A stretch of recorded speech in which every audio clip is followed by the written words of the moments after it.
Populer karena penumpukan aqueous humor. Jadi pada keadaan glaukoma, aliran aqueous humor itu tersumbat. Nah, bisa tersumbat sebagian ataupun total. Akibat dari tersumbatnya ini akan menyebabkan peningkatan tekanan intraokular yang lebih dari 21 mm Hg. Peningkatan ini akan menyebabkan penekanan pada saraf optikus, yaitu pada saraf kranial kedua yang berfungsi untuk membawa informasi visual ke otak, dan lama-kelamaan ini akan menyebabkan kerusakan dan kehilangan penglihatan. Apakah terjawab, Saudari Elina? Baik, sudah terjawab, Saudari Ida. Terima kasih. Baik, terima kasih, Elina.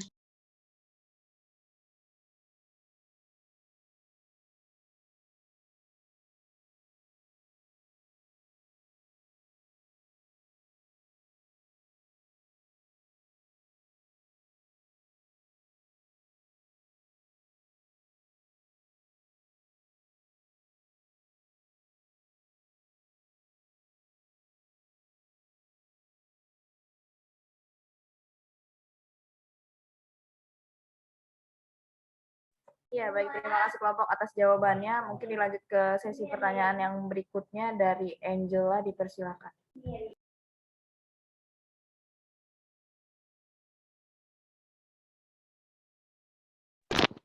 Iya, izin masuk, izin bertanya. Tadi kan kelompok menjelaskan kelainan sistem pensyarafan yang ada gangguan ingatannya itu ada Alzheimer sama demensia. Izin bertanya, apakah mereka tuh merupakan gangguan yang sama? Kalau boleh tahu tuh syaraf apa sih yang terganggu pada mereka? Nah, menurut kelompok, bagaimana cara kita sebagai perawat itu bukan, menurut kelompok ini bagaimana cara agar tidak memperburuk ingatan atau cara menanggulangi agar mereka tidak lupa ingatan seperti itu? Terima kasih.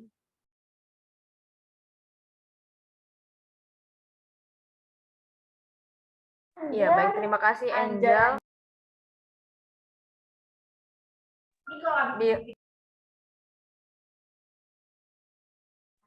Dilanjut kepada Aulia Anggun, dipersilakan.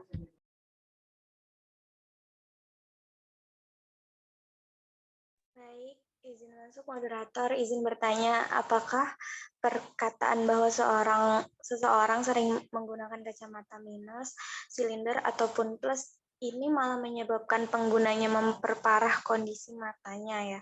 Karena maksudnya kayak ketergantungan pemakaian kacamata itu, apakah benar?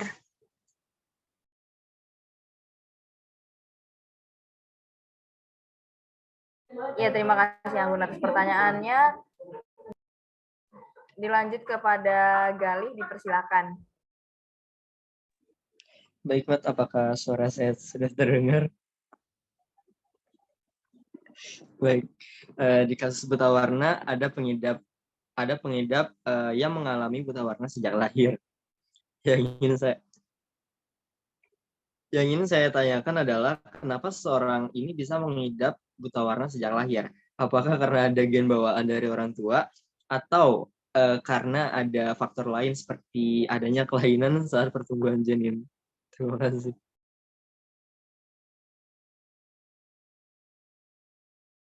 Ya, baik. Terima kasih, Gali. Mungkin saya kembalikan lagi kepada kelompok untuk menjawab pertanyaan dari Angela, Aulia, dan juga Gali. Dipersilakan. Ya, izin masuk, Mod. Jadi saya akan menjawab pertanyaan dari Angel tadi terkait Alzheimer dan demensia. Apakah mereka itu merupakan gangguan yang sama? Terus pertanyaan tadi kalau boleh tahu persyaratan apa yang terganggu dan bagaimana menurut kelompok agar tidak memperburuk ingatan atau cara menanggulanginya agar tidak lupa ingatan. Jadi saya mulai dari pengertiannya sedikit dulu. Demensia itu adalah sindrom yang menimbulkan sekelompok gejala tanpa diagnosis pasti. Sementara kalau Alzheimer itu suatu penyakit yang menyerang otak secara bertahap serta dapat merusak fungsi memori dan intelijensi. Alzheimer itu merupakan tipe dari demensia. Jadi demensia itu ada banyak tipenya, salah satunya yaitu Alzheimer. Demensia itu membuat seseorang menjadi pikun dan mengubah cara berpikir. Sedangkan Alzheimer itu menyebabkan penurunan daya ingat yang disertai dengan penurunan kemampuan berbicara, berkomunikasi, dan perubahan perilaku. Untuk tadi, persyaratan apa yang terganggu, Jadi kalau di Alzheimer sendiri itu terjadi saat protein otak itu gagal berfungsi secara normal dan mengganggu kinerja sel otak atau neuron. Jadi ketika neuronnya rusak, sel otak kehilangan koneksi satu sama yang lain, ya jadinya terkena penyakit Alzheimer tadi. Terus untuk kalau demensia itu disebabkan oleh kerusakan sel saraf dan koneksi interneuron di otak.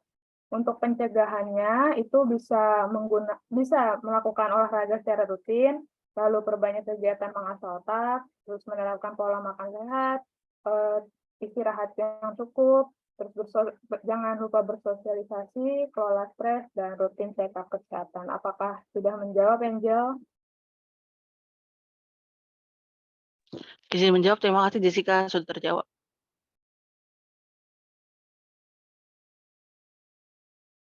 Baik, izin masuk. Saya izin menjawab pertanyaan Galih.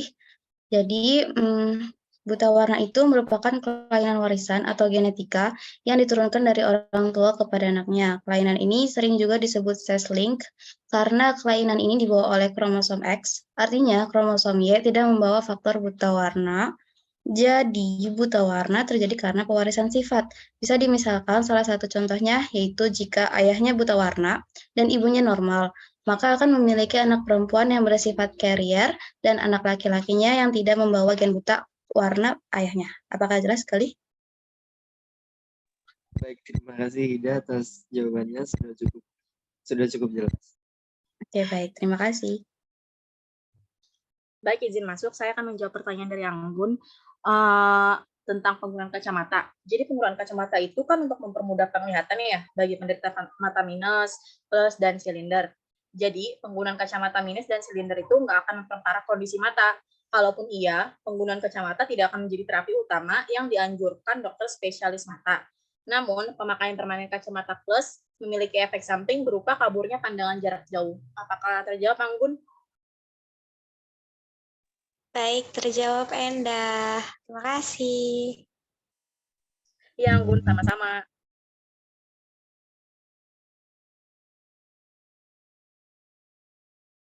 Iya, baik. Terima kasih kepada kelompok 12 yang sudah menjawab pertanyaan dari teman-teman. Bisa nggak jangan dikeluarin, masih bisa dikeluarin.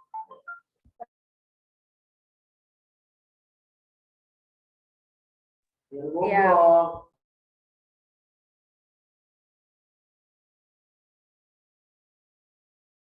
Iya, terima kasih kepada kelompok 12 dan juga rekan-rekan semua. Saya Sabrina Pradita sebagai moderator, kurang lebihnya mohon maaf. Dan saya kembalikan lagi kepada Dr. Mila. Assalamualaikum warahmatullahi wabarakatuh. Waalaikumsalam ya. Jadi terima kasih tadi presentasinya cukup bagus dan detail banget ya sampai menghabiskan waktu kayaknya 1 jam lebih tuh tadi ya presentasinya, tapi benar-benar lengkap banget tadi ya. Karena waktunya juga udah mepet, tinggal sisa 5 menit lagi ya.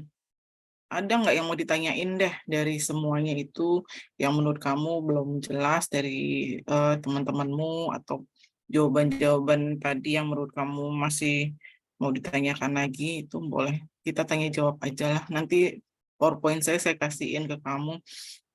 Cuman tadi udah cukup amat sangat detail lah. Nanti kurang lebih sama dengan PowerPoint yang saya punya. Ada yang mau ditanyain nggak tentang spatial sensorik atau tentang sistem saraf ini? Jadi perlu diketahui sistem saraf itu berdasarkan letaknya kita bagi sistem saraf pusat, sistem saraf tepi. Ya, sistem saraf sendiri ada yang somatik, ada yang otonom. Somatik itu yang kita kendalikan, misalnya mau jalan kaki, mau lompat, mau bicara, itu kita kendalikan. Tapi ada juga yang otonom. Otonom itu artinya dia nggak bisa kita kendalikan, dia bekerja dengan sendirinya, misalnya yang mempersarafi denyut jantung, mempersarafi pernapasan, mempersarafi saluran cerna, saluran reproduksi, itu nggak bisa kita atur. Atau misalnya ketemu cowok ganteng nih, buat yang cewek udah hatinya berdebar-debar, itu nggak bisa kita atur.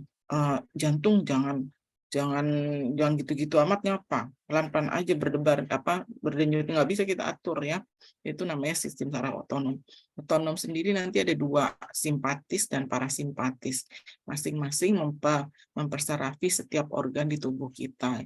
Yang ada yang meningkatkan misalnya denyut jantung, ada yang memperlambat denyut jantung, ada yang mempercepat peristaltik usus, ada yang memperlambat peristaltik usus. Jadi punya fungsi yang masing-masing. Intinya seluruh organ di tubuh kita ini bisa berfungsi juga karena ada persarapannya.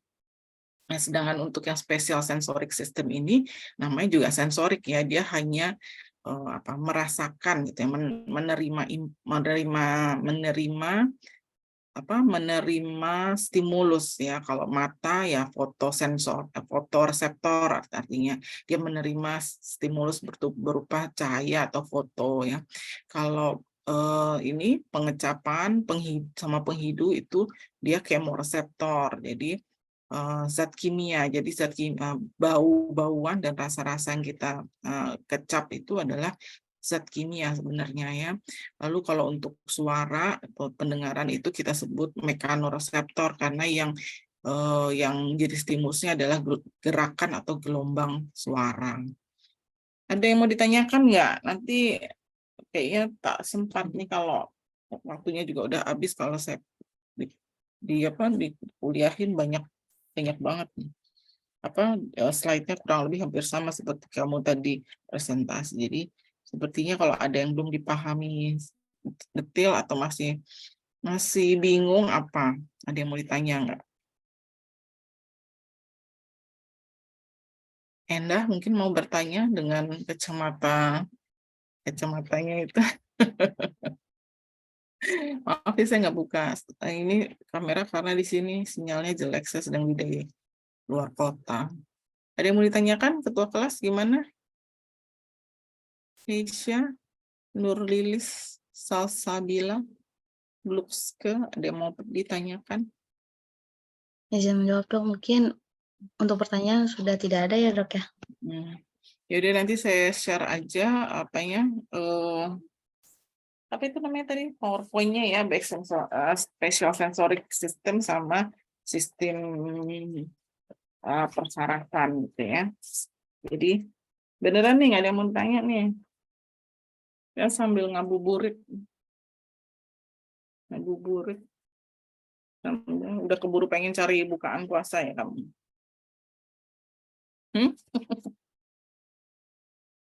Karena materinya banyak banget itu, jadi saya juga nggak tahu kenapa dua materi di BRT-mu, di RPS-mu, setiap pertemuan itu materinya banyak banget. Makanya begitu kamu maju presentasi udah habis waktunya sama kamu. Ini nanti saya liatin aja ya PowerPoint, nanti silahkan dibaca sendiri. Ini PowerPoint yang spesial sensorik ya. Jadi patofisiologi pada sensorik khusus tadi udah dipelajari apa aja. Penglihatan, pendengaran, penghidu, pengecap ya. Lalu ada nanti keseimbangan, lalu yang di kulit itu sensorik umum ya.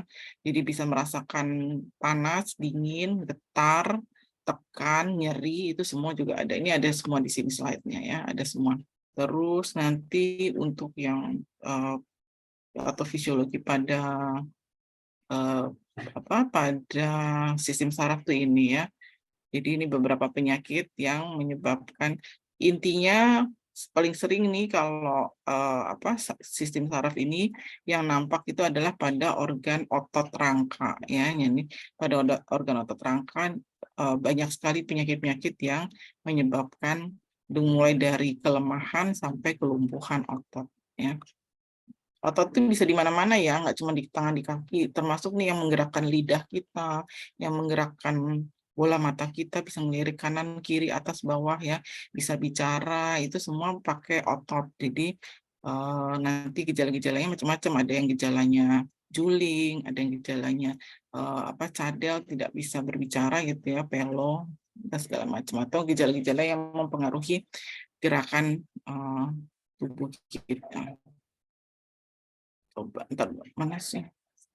Mana tadi? saya belum share screen-nya yang ini. Ya, ini nanti dipelajari sendiri. Dibaca sendiri. Tapi ini kurang lebih sama tadi yang sudah disampaikan oleh kelompok yang barusan sharing. Gimana Ketua kelas? Ya, izin Bu, izin perkenalan diri, saya Satrio, Ketua Kelas 1 RKI. Mungkin dari teman-teman semua sudah cukup, Ibu, sudah tidak ada yang ingin ditanyakan lagi. Oke. Ya sudah, kalau gitu kita akhir aja pertemuan hari ini.